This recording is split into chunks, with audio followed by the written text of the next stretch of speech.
Hi, this is American smooth jazz guitarist Tim Bowman from Detroit, Michigan, and you're watching me on Jazz Across the Pond with my good friends, the Jazz Cat and Mr. G. I hope you enjoy.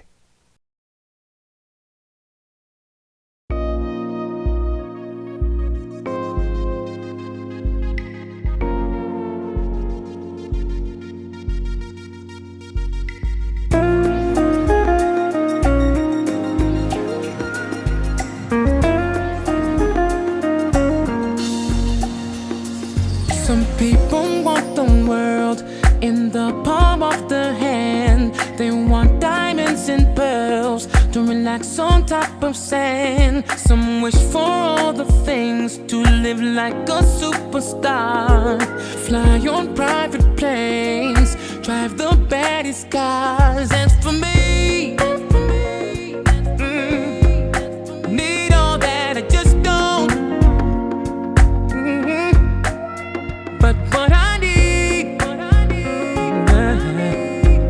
is something sweet and simple. All I need is love. That would be enough. All I need is love. That would be enough.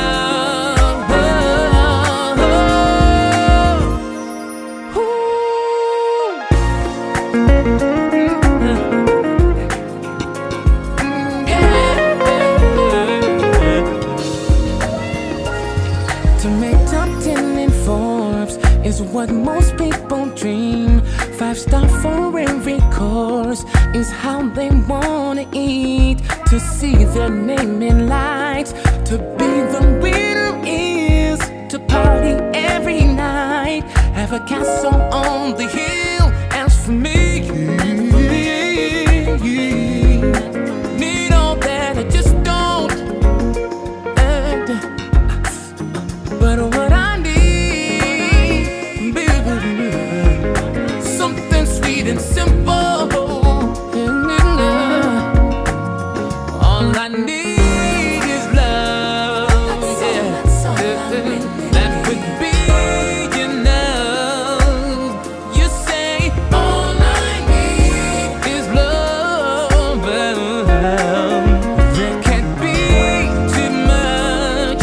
All I need is love. That would be enough. Yeah. All I need is love. There can't be too much, too much, too much. Ooh.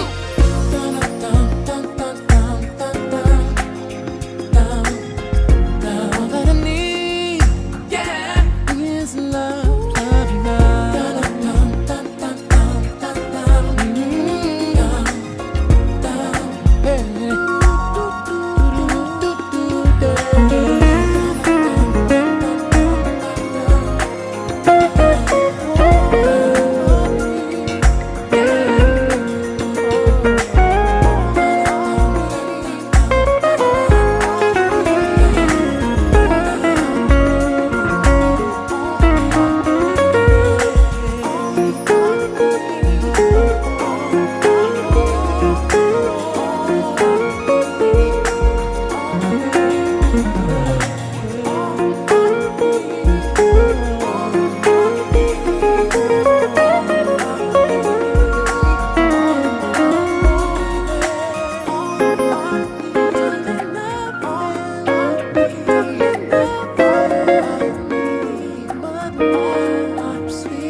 Well, that for me is just the most amazing YouTube video clip. I mean, Utterly brilliant, and I know our followers are going to love it as well. The track was called All That I Need in Love, and we've got the man himself there, Ed, who's joined us tonight all the way from Detroit. Our very special guest on this week's Jazz Across the Pond is the renowned chart-topping guitarist who has a way of mixing smooth jazz, gospel, soul, blues, seem effortless, as evidenced throughout his more than a 30-year of musical career. Ladies and gentlemen, would you please join us as we welcome the man himself, the incredible Mr. Tim Bowman. Hello, how are you? Good, Tim. Good to see you, brother. You too now. Thank you so much. We have got so much to get through, and I know Kevin in a minute is going to talk about that wonderful video. But first of all, Tim, you were born Timothy Bowman in Detroit, Michigan.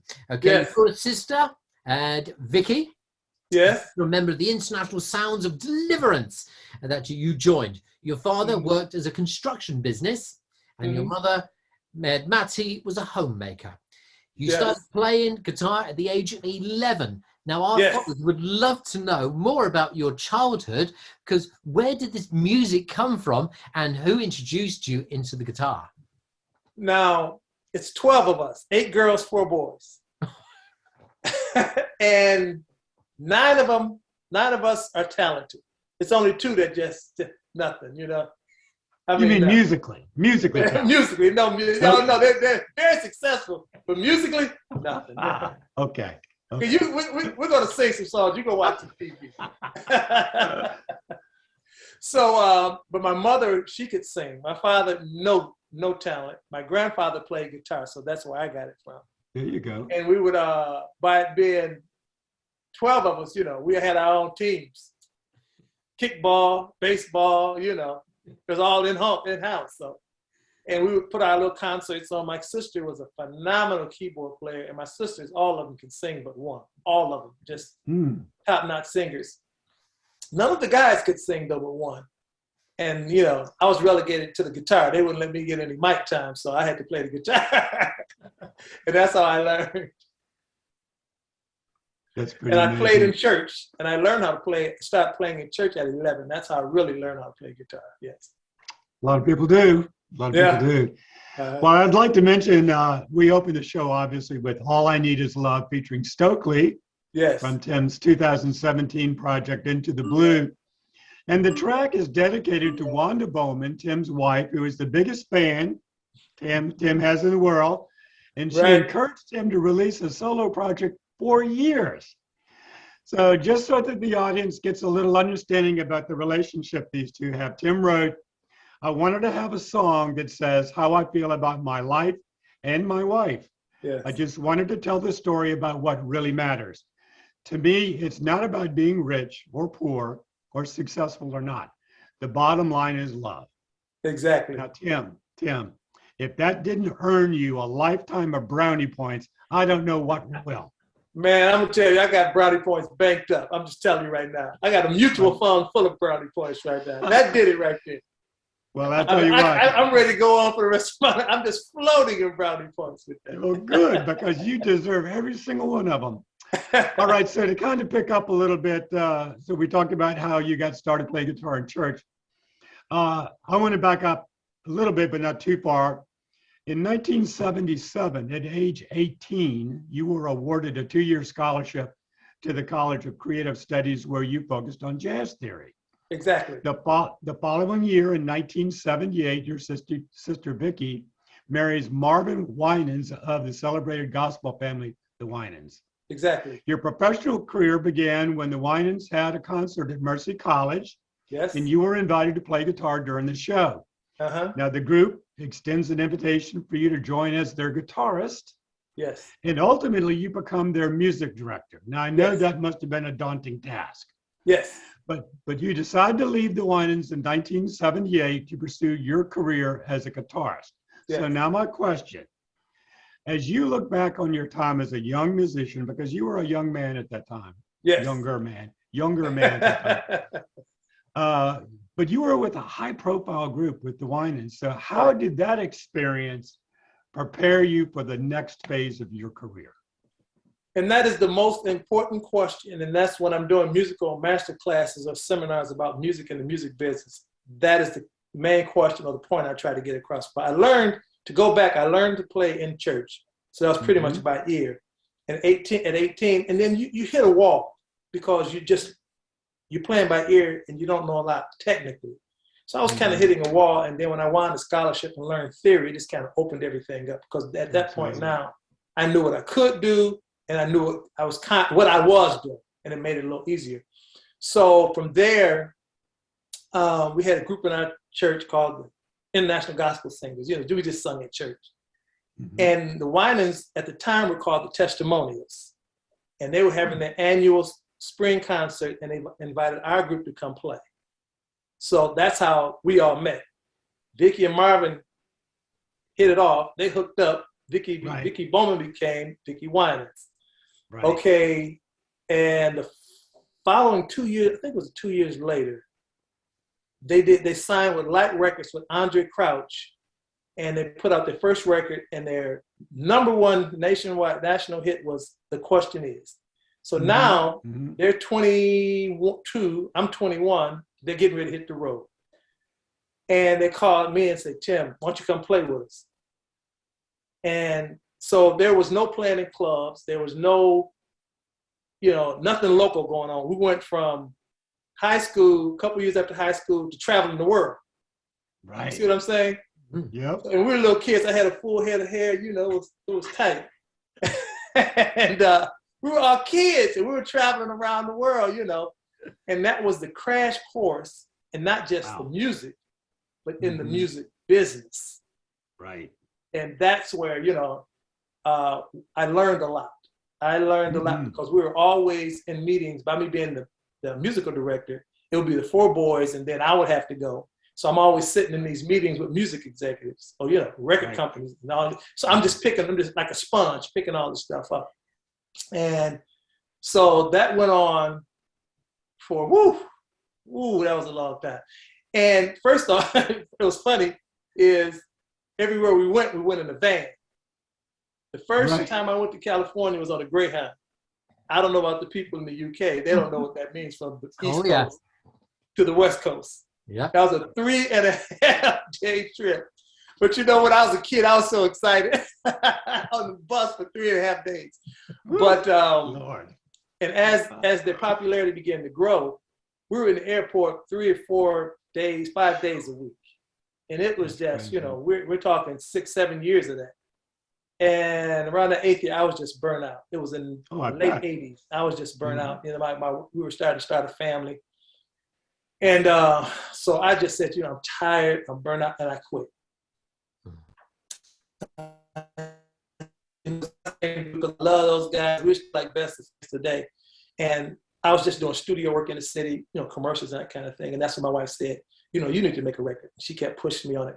Right. And at the time, I didn't have a taste for the music business anymore because I was just so burned out. Oh, I bet. Yeah. And a couple of years after that, that's when we just started. And I just did it as a hobby. I still, I started writing some songs and went and bought some recording equipment, put it in the basement, and it just took off. So that's how that got started. Well, I can say personally, because I did the Greyhound bus from New York to Miami, and I'm sure. Ooh, yeah. I think I had a birthday, there was a Thanksgiving and a Christmas. It all seemed the journey took forever. Now, so your solo music recording career commenced in May of 1996 with an album, Love, Joy, and Peace. Correct. The record label was INSP, which was a media group, and they only released 2,000 copies of it, unsure of exactly how it would hit and how it'd go. However, in your hometown alone, within 5 weeks, they'd sold half of them. And so they go ahead. They then made the decision to release it nationally, which I'm rather pleased because I managed to get a copy of it. So I really am pleased with it, you see. So if they hadn't released it nationally, I wouldn't have had that copy. So what happened was, NSYNC released it nationally. IM Records was me. Right. I just made a 1,000. Back then it was cassettes. I had 1,000 cassettes and I had 1,000 CDs. And V98.7. Somebody said, why don't you just take it down there? I took it down there myself. I said, I'm just going to make, 1,000 CDs and 1,000 cassettes. And they started playing it. And in 2 weeks. And they played it. And they kept playing it. And in those 2 weeks, I sold all of them. And by this time, I'm getting in the process of that 2 weeks. I'm getting a call from NSYNC. Right. From a national. We don't make any more records, is what they told me. Don't make any more. We want to release it in the fall nationally, and that's how it got going. That's absolutely crazy. As I said, I'm pleased. So. I had hair back then on that picture. Yeah, don't show that. Signs of it leaving, but it was there. Don't show that again. Don't show that. So Tim, after your debut project, you followed up with a string of highly acclaimed projects. You did Paradise in 1998, Smile in 2000, and then your project This Is What I Hear in 2004 produced your very first #1 Billboard single with Summer Groove. Yes. Your self-titled project, Tim Bowman, in 2008, released on Trippin' and Rhythm Records, became really your breakthrough project, with Sweet Sundays picking up your second #1 Billboard single. And of course, you had a very strong group of guest artists on that project. Some of my favorite people: Kirk Whalum, Najee, Jeff Lorber, Randy Scott, Darren Ron, Freddie Fox, Mel Brown, Mike Broining, and an impressive young vocalist named Mr. Tim Bowman Jr. Now, we're going to tell you a quick story about him. We're going to talk about that one in a minute. Hold on. Okay. We're talking about senior right now, but we're coming back to junior, I promise you. Uh-huh. Well, your next project then was The Collection in 2010, which finds Let It Shine topping Billboard for your third #1 single. Uh-huh. And Into the Blue is released in 2017, again released on your record label, I Am Records. It yielded 2 Billboard #1 hits with Seaside Drive and City Lights, your 4th and 5th #1 songs. And then last summer, you're not done yet. Last summer, you're making me blush. In 2021, I'm trying to catch my breath. In summer of 2021, you released an incredible single, Fireball, also on I Am Records, which became your 6th #1 Billboard hit. Now that is an amazing string of #1 hits on Billboard. People just begged for one, and you ran out 6 in a quick fashion. Now, let me preface my question, and we are going to come back to Tim Jr. Let me preface my question with a quick observation. So from your debut in 1996 that Roger talked about to 2004, your first 8 years in the business, you picked up 1 Billboard #1. Right. However, from 2008 to 2021, the last 13 years, you have picked up 5 additional #1 hits. That's roughly a #1 hit every 2.5 years. So my question to you is, what adjustments did you make in your approach to creating your projects from the first 8 years in the business to the last 13? You found the magic formula, and a lot of people listening want to know what it is. You know what? The way I look at music is like this when I'm giving a master's class.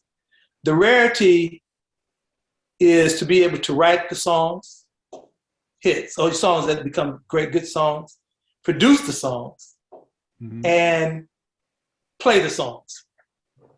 Somebody, and I used to produce, but that's a lot of work. So the main thing, I don't care what it is, you have to be able to have a hit song. And if you're writing the song, and this is where I try to tell musicians, you have to be honest with yourself. Just because you wrote it, don't make it a hit. Right. You see what I'm saying? And with the advent of Pro Tools, Logic, GarageBand, and all of these other softwares, you get in the basement, and what I call you can get into the basement syndrome. That you're down there writing songs and you think they're hits. Right. And, I remember the second record I did was Paradise. That wasn't a good record to me. Now, back then I thought it was. Right. I went out and bought all this recording equipment. I'm going to record it at home. But in hindsight, there was nothing that I really liked on it. So that was probably that big gap right there. You see what I'm saying? Because to be honest, there was no good songs, I don't think. I'm just being honest with myself here, that was worthy of, chart-topping songs, and you just have to be honest with yourself. So I just really just honed in. And, if you look at my phone, I don't care which iPhone, you can look at the last 20 phones I've had. You'll see a whole bunch of little clips of ideas I had. And, 80% of them are just nothing, but it was ideas. I just learned to be honest about what it is. Does this, is this song good enough to move me? Will this song move anybody else? And that's just being honest with yourself. Right. Well, incredible. Well, I think when I reconcile with that, I'll say, okay, this is what we need to do. Okay. I hope that makes sense. It does. Absolutely. Well, I'm going to put Paradise over there for a moment. All right, then. So, now, what we're going to do then? I wonder if I still got the receipt for it. No, what I was going to say was then. Stop. We're going to take a momentary break. Just so everyone can have a little bit more, a taste of yourself. We're going to have a little bit of Fireball, which we've been talking about. So we're going to stay with us on Jazz Across the Pond. We've got the man himself. We've got Mr. Tim Bowman there. Have a listen to this. It's a bit of Fireball. We'll be back with you in a second.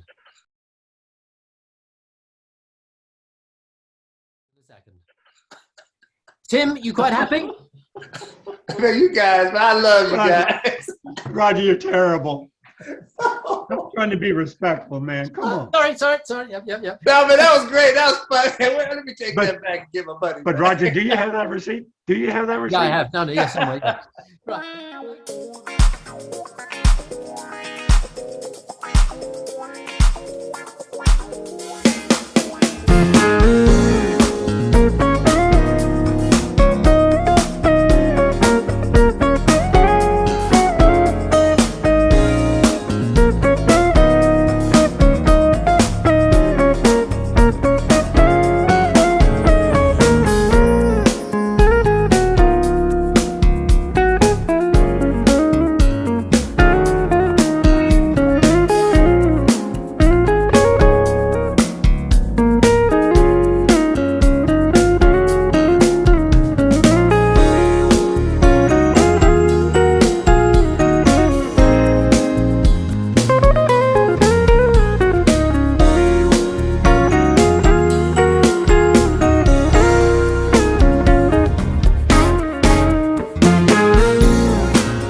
Wow. Oh, what a track that was.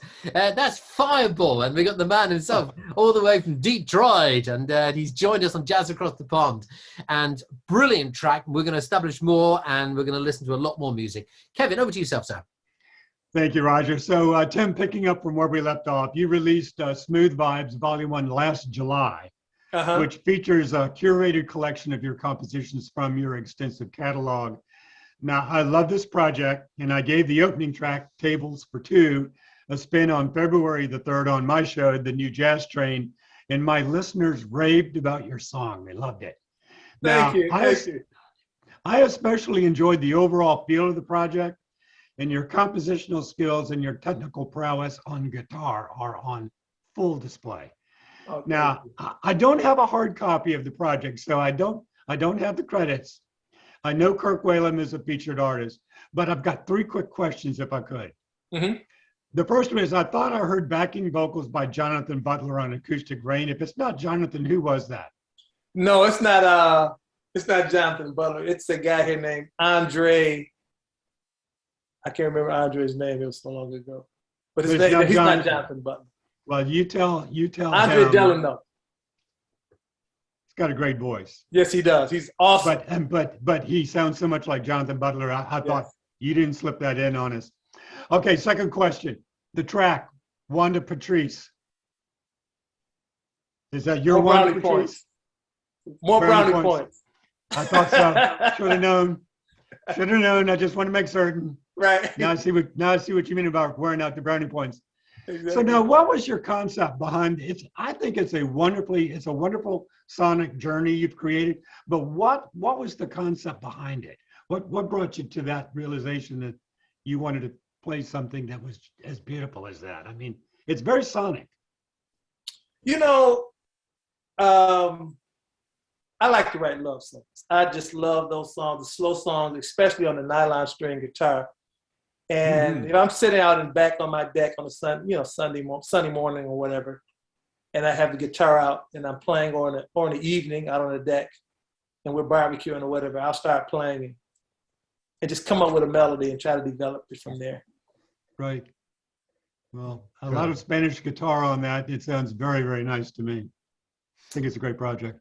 Thank you. I appreciate that. Brilliant. It's done well for us. Yeah. Now in 2017, and Into the Blue, which yielded your 5th #1 single, and it was a City Lights, and it was a real feel-good jazz instrumental that showcased your wonderful strumming technique. It's set now for the standards that are set out with Seaside Drive, originally released in 2013, and a soulful cover of Charlie Wilson's Grammy-nominated single, You Are. Now, I was very, very lucky, Ed, because one, there is the album itself, Into the Blue, all right? But Tim, of course, that's Tim Bowman. That was Tim Bowman. Tim Bowman. Yeah, okay. Now, what I would say is, I was very fortunate. I interviewed you back in 2017 on my radio show in the United Kingdom, Jazz Moods, and you very kindly rang in and we had a good old conversation. We played a few tracks from that album there, and we had a really good. And the switchboard just went like a Christmas tree. It just lit up. Everyone was going, "Where do I get this track? Where do I get the album?" So it struck me really good. It was really excellent. So it's fabulous to finally interview and actually see you there on a screen as well. But my question to yourself is: since 2017. For 2 years, the world ground to a halt with COVID and the lockdowns, all the rest of it. How did you adjust? You've released this album in 2017. The momentum was picking up. And as with all musicians, this is one of the reasons that Kevin and myself have done this Jazz Across the Pond show. But how did you adjust, and what have you done for the 2 years of COVID, sir? Well, the funny story, what I've done, I have a whole lot of songs in the can that's been recorded. That we recorded during COVID. We couldn't travel, we couldn't do anything else. So there's a ton of material that's just sitting in the can, and we're just constantly starting to release it now. But I remember that March, was it 2020, I believe? Yes, I believe it was 2020. That March we had, I think, maybe 30 standalone dates lined up. Wow. And a couple small tours. But that March, I want to say the second week, the phone rang that Wednesday and said, they're going to cancel this date because of COVID. Yeah. By Friday, the phone rang, everything was gone. Yeah. In 2 days, 2 or 3 days. Mm-hmm. So, you have nothing else to do but in the summertime, golf, and and write songs and record. That doesn't pay the bills, though. Well, I've been blessed. Now my last record, Into the Blue, was on my label. Yes. That I Am Records is my label, and my manager had been talking to me for years. Tim, you need to, do your own, get your own label, establish that, and we did. And that's a scary feeling when you're responsible for all of the deals and financing. And it worked out tremendously for us, and I am so thankful for that.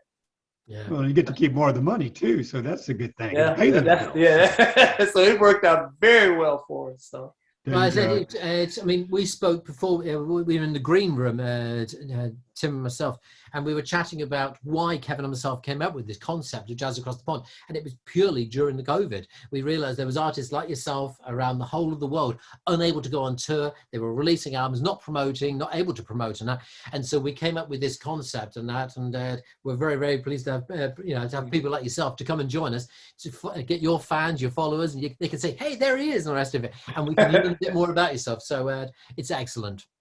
Kevin, it's a great concept. I love it. Thank you, sir. Thank you. Well, Tim, I promised we'd speak about your son, Tim Bowman Jr., who is an exceptional gospel jazz recording artist. Now, I'll be honest, the first time I heard your son sing was on your 2017 project, Into the Blue, and he performed, sang the vocals Amazing Grace Party along with Jonathan DeBose Jr. Mm-hmm. Then I did a little digging, mm-hmm. and I discovered that Tim Jr.'s 2016 project, Listen, received a 2017 Best Gospel Album nomination at the 59th Annual Grammy Awards. Yes. So, in my humble opinion, Listen is a powerful contemporary gospel project that breaks it down for today's youth. And I would give anything if we could put a copy of that in every teenager's hands in this country. Mm-hmm.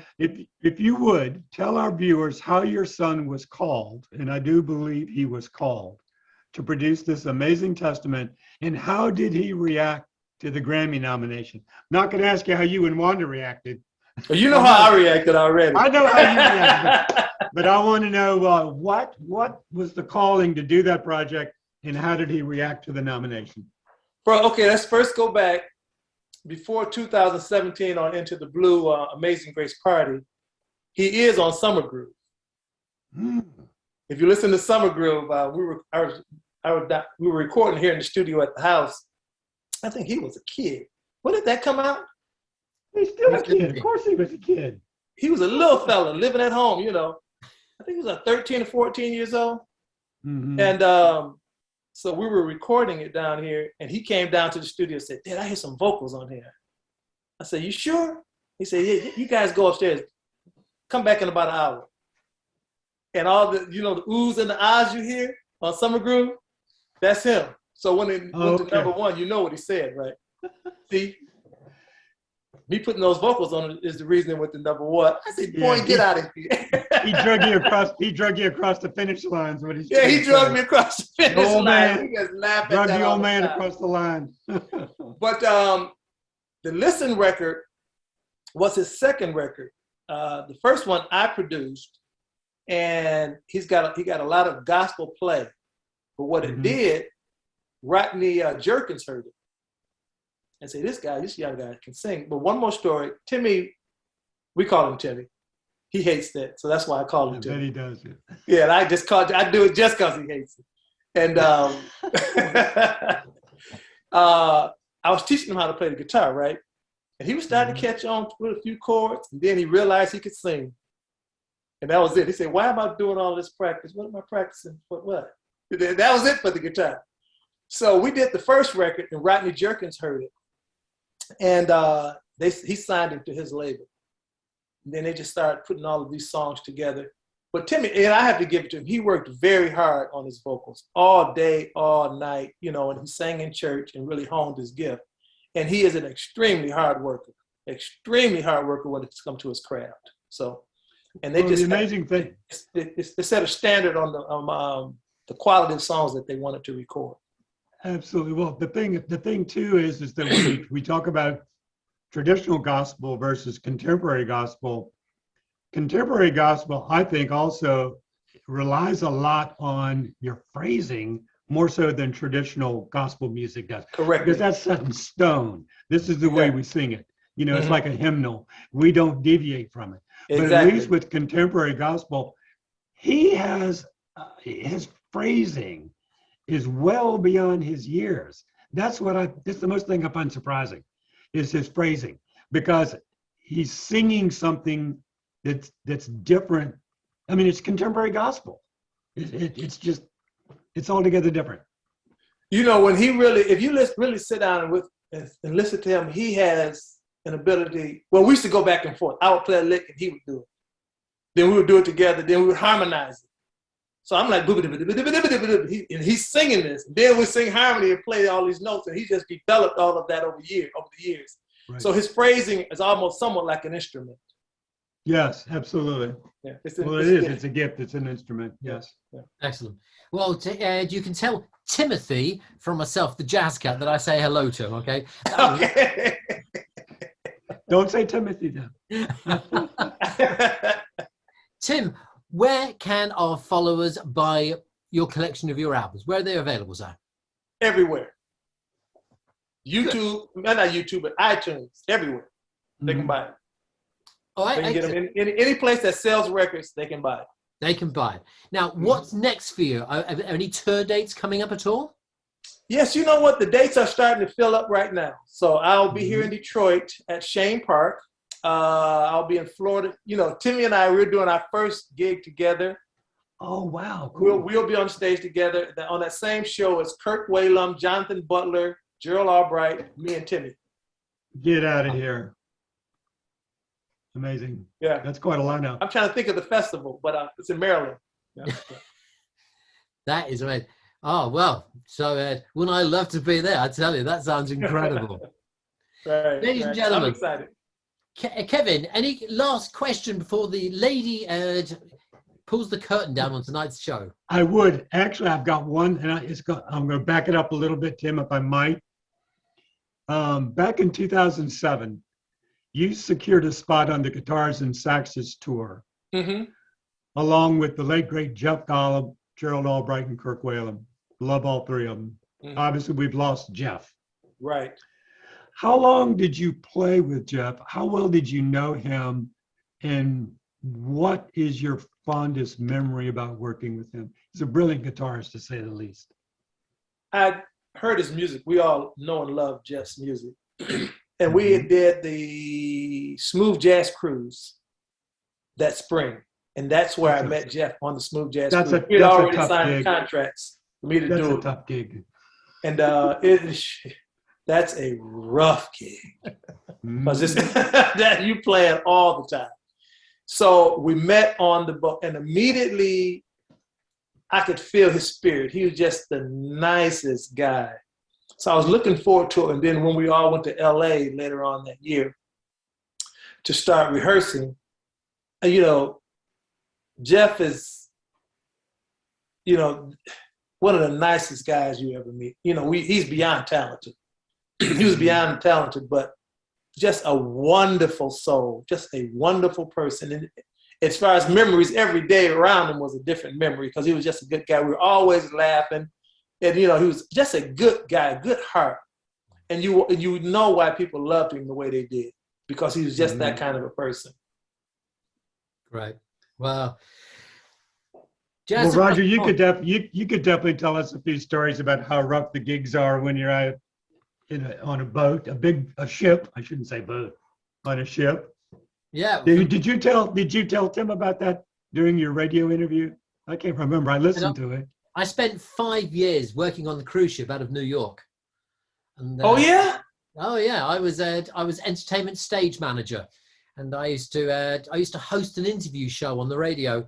It's called Sunshine Radio, and I developed it, and I used to interview all the cabaret artists and that before they appeared on stage at night, and then I used to do the emceeing in the nightclub and that, and I wore numerous hats.